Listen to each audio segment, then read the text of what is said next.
پھر اسی طرح یہ ہے کہ انسان فرض نماز کے بعد خصوصی طور پر دعا کرے، کیونکہ وہ دعا کی قبولیت کا وقت ہوتا ہے.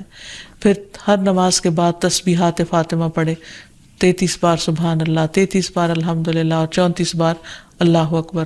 پھر معوذات یعنی سورۃ الاخلاص، سورۃ الفلق، سورۃ الناس پڑھے.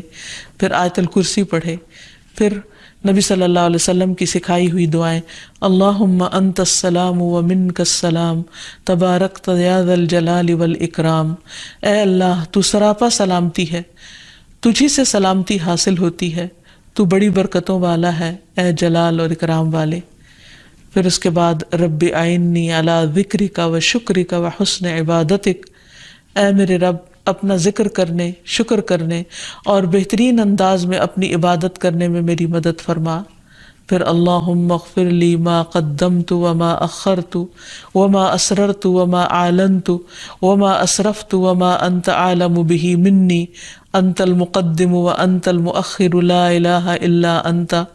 اے اللہ میرے سب گناہ اور میری سب خطائیں معاف کر دے، جو میں پہلے کر چکا اور جو میں نے بعد میں کی، جو چھپے ہوئے کی اور جو ظاہر میں کی، جو میں حد سے بڑھا رہا اور جن کے بارے میں تو مجھ سے زیادہ باخبر ہے.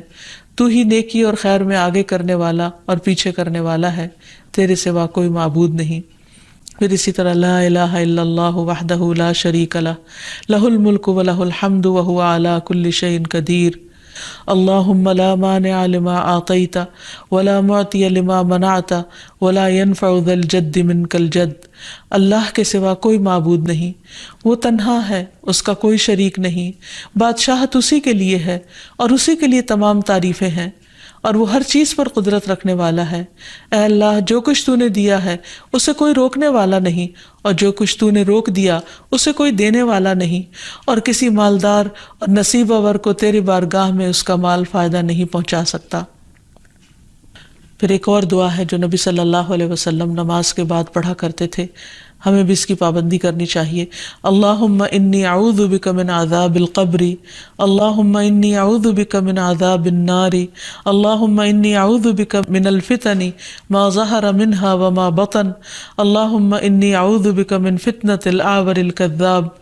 اے اللہ میں عذاب قبر سے تیری پناہ میں آتا ہوں، اے اللہ میں عذاب جہنم سے تیری پناہ میں آتا ہوں، اے اللہ میں ظاہری اور باطنی فتنوں سے تیری پناہ میں آتا ہوں، اور اے اللہ میں اس کان دجال کے فتنے سے تیری پناہ میں آتا ہوں جو بہت بڑا کذاب ہوگا.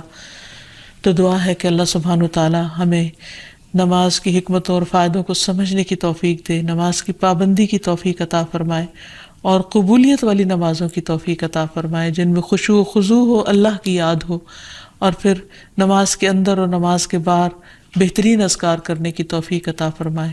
اللہ سبحانہ وتعالی ہم سب پر اپنی رحمت نازل کرے. وآخر دعوانا ان الحمد للہ رب العالمین. السلام علیکم ورحمۃ اللہ وبرکاتہ.